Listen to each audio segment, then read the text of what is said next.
When your ex tells you to move out while she's on a work trip because the guy she cheated on you with is moving in, you get very creative moving out. I did this to an ex who asked me to move out while she was on a work trip and told me she was coming back with her new boyfriend. We were still together when she left. I got these little noisemakers, battery-powered ones the size of a quarter that emit sounds at just the right volume that you aren't sure if you really heard it.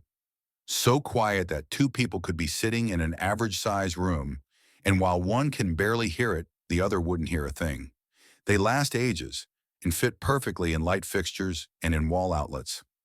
I got a box of 20 of them for like $100 on eBay and got so creative all over the house, her car.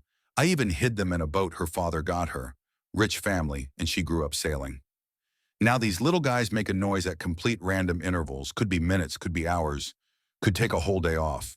They cycle noises like children laughing, a dying breath as they called it, a whistle, scratching noises. Some other ones I can't remember, but you get the idea. It was so unpredictable, it was near impossible for someone to just figure it out. Months go by, I get a new place, get my life back up. Now we had a few friends in common, and one of them I kept up with.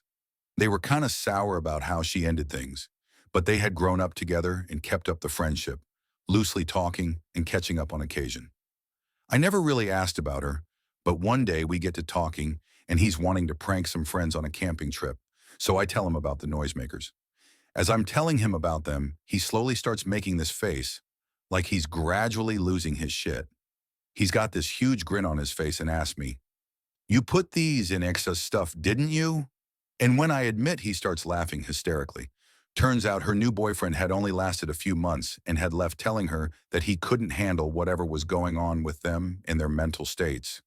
Turns out for a while they had both heard things, and sometimes only one would hear them, which gave the illusion that something really messed with them was going on in their heads at different times.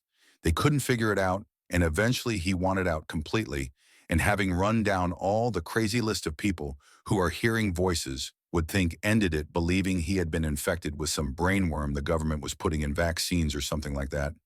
It was amazing. I hadn't expected to hear anything about it. I rode that train for weeks. When it went away, I got another hit of that high. She moved out, told her parents she didn't want the house and to give it to her brother or sell it. Wouldn't tell them why. I always tell people who ask about her that I hold no grudge.